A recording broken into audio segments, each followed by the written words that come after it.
Vote শুরু হতেই কোচবিহারের বিভিন্ন এলাকা থেকে উঠে আসছে একের পর এক অশান্তির খবর। এবারে কোচবিহার দক্ষিণ বিধানসভা কেন্দ্রের ভোটের হাট মধ্য ফলিমারি এলাকায় বোমাবাজির অভিযোগ উঠল তৃণমূলের বিরুদ্ধে। ভোট শুরু হতেই অশান্ত কোচবিহার, বিভিন্ন জায়গা থেকে উঠে আসছে অশান্তির খবর। কোথাও বাধা দেওয়া হচ্ছে ভোটারদের, কোথাও আবার তৃণমূল এবং বিজেপির ঝামেলা। পোলিং এজেন্টকে মারধরের অভিযোগ। কোচবিহার দক্ষিণ বিধানসভা কেন্দ্রের 4-এর 37 নম্বর বুথের ভোটের হাট মধ্য ফলিমারি এলাকায় বোমাবাজির অভিযোগ উঠল তৃণমূলের বিরুদ্ধে। শুক্রবার সকালে ঘটনাস্থল থেকে উদ্ধার হয়েছে 9টি তাজা বোমা। খবর পেয়ে পুলিশ পৌঁছে বোমাগুলি উদ্ধার করে। গেলকাল রাত্রি 12টার পর পরপর 4খানা বম ব্লাস্ট হয়েছে।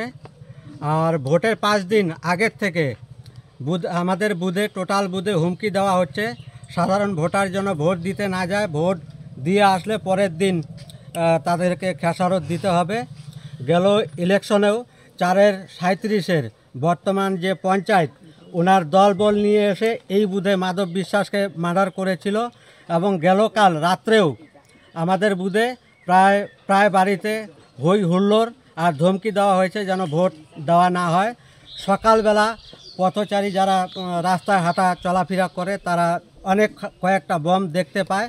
সকালবেলা পুলিশ এসে 9খানা বম উদ্ধার করে নিয়ে গেছে। সেটা হলো ওই খগেন দাওয়ানি, পুরান উনি একজন দাওয়ানি ছিলেন, ওনার বাড়ির মাঝামাঝি পাকা রাস্তার সাইডে ছিল আর বম ব্লাস্টও হওয়ার ছিল।